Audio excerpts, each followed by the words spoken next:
Oh yeah. You are my ring.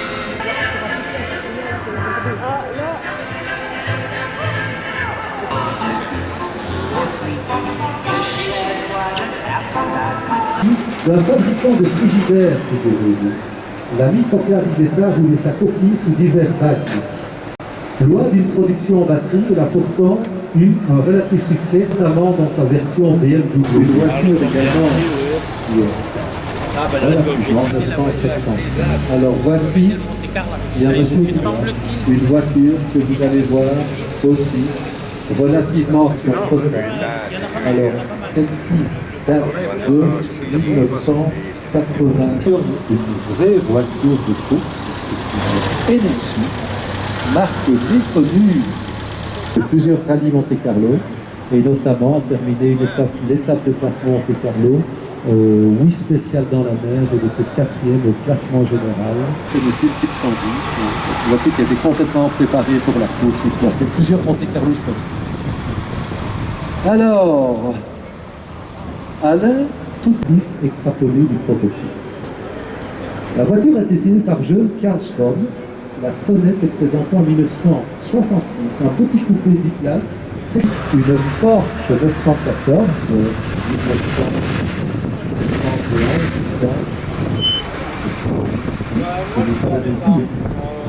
1970, ici avec une Alfa Romeo de...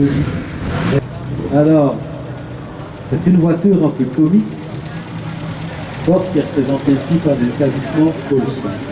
Idée, voiture de sport anglaise, bien sûr. Alors regardez un petit peu, c'est très bien.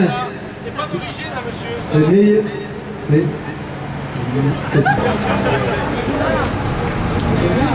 Alors je vous disais que Alain Coutomélé du garage Couto Motor, voilà. On aura l'occasion de parler des Jaguars, je ne sais pas de quel...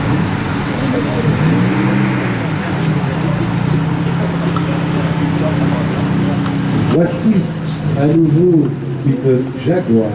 Celle-ci est une Xia 1959, c'est une carrosserie Rolls Salvatori avec des 24 heures vivants sur le stomac des verres. C'est également 59 l'année de ces voitures où il y aura la première réunion à Strasbourg de la Cour européenne des droits de l'homme. C'est la rupture du barrage de Malpassa Frédus, le lancement du patron des bateaux conflits et du conflit à Bruxelles. Alors, pour la petite histoire aussi, messieurs qui êtes dans le jury, on ne le sait pas tellement ça. C'est que on découvre certaines choses en préparant des commentaires, des choses qui sont de la vie courante, des gens qui ont fabriqué, qui ont conçu ces Jaguars, justement. Donc on est moins le passé de ce fils perdu que celui de... Alors voici la première voiture du rallye qui rentre, qui est une Volvo.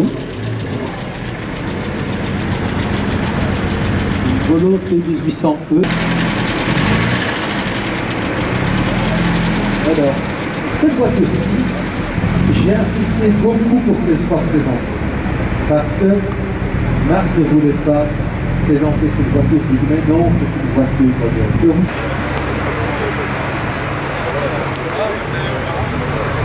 Voilà. Alors, là aussi, ça c'est ça c'est aussi d'Alain Coutomélé. De 1968. On a parlé un petit peu. Allez, ok.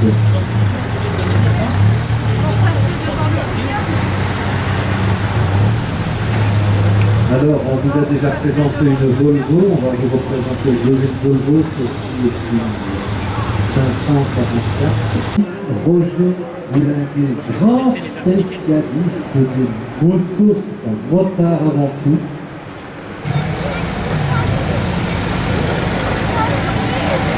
Une Mercedes, et là, on saluera aussi la...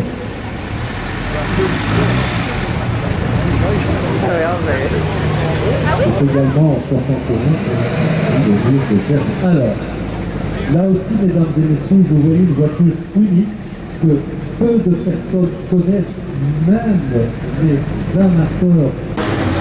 Alors voici une seconde Jaguar Coupe, tellement de choses que les Jaguars, je pense que ça s'appelle Francis aussi.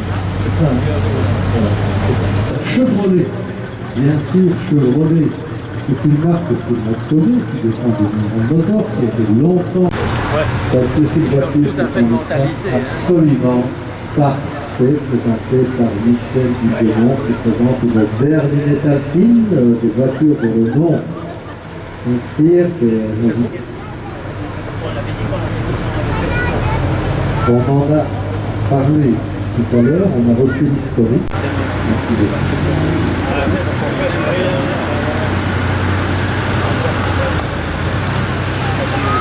Oh, parce que c'est Janowski qui présente une voiture, on a tout filtré. Et voici donc Lorraine, sa fille, qui nous présente un petit peu la maman de la porte-essence, puisque l'architecture est un petit peu en même. Et c'est Louis qui est à côté. Voilà, ce garçon ne peut pas être mort. Voilà, de nouveau une Jaguar XK150, c'est la troisième XK150 que je micro. Arrête-toi 2 petites minutes, s'il te plaît. Voilà. Paul Paris, c'est le président de l'AVAC, l'association des Alpines. C'est également lui qui s'occupe de l'entretien, de la restauration de beaucoup de Jaguars qui sont ici. Mais il fait toute marque. Parce que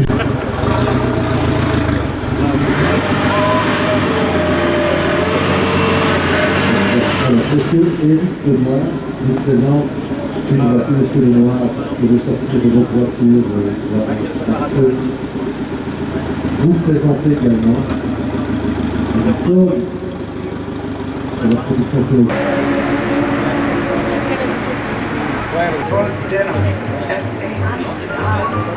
She loves That's why the lady is on trial. You don't know how hard to bear is this. Je voudrais sincèrement remercier le courage, parce qu'il en faut, de se mettre dans les emmerdes de 2 entrepreneurs Carolo qui sont à B4C. Il y a Francis Van der Miege et Marc Deltan qui ont eu l'idée d'organiser cette 3e manifestation du Carolo Retrocar. Merci de votre participation. Et puis, voilà. À l'année prochaine. Merci. À Charleroi, on vit avec son cœur. Les gens de Charleroi sont des gens très accueillants de toute la région. C'est vrai que c'est une région qui est maintenant sinistrée. Charleroi était probablement une des villes les plus réputées au monde au début des années 1800 avec toutes ces entreprises, le verre, l'industrie, l'acierie, etc. Mais les gens de Charleroi sont vraiment des gens qui sont très chaleureux. Et Charleroi mérite d'être une ville pour laquelle on travaille. Et je pense que c'est la vie de Francis Van der Miege et de Marc Deltan qui ont autre chose à faire que de se mettre dans les emmerdes à organiser de telles choses. Et je le dis franchement, c'est respect pour ce qu'ils font. Et j'espère que ça va continuer et qu'on fera quelque chose de très chouette à Charleroi dans l'avenir. Et puis merci à tous de venir.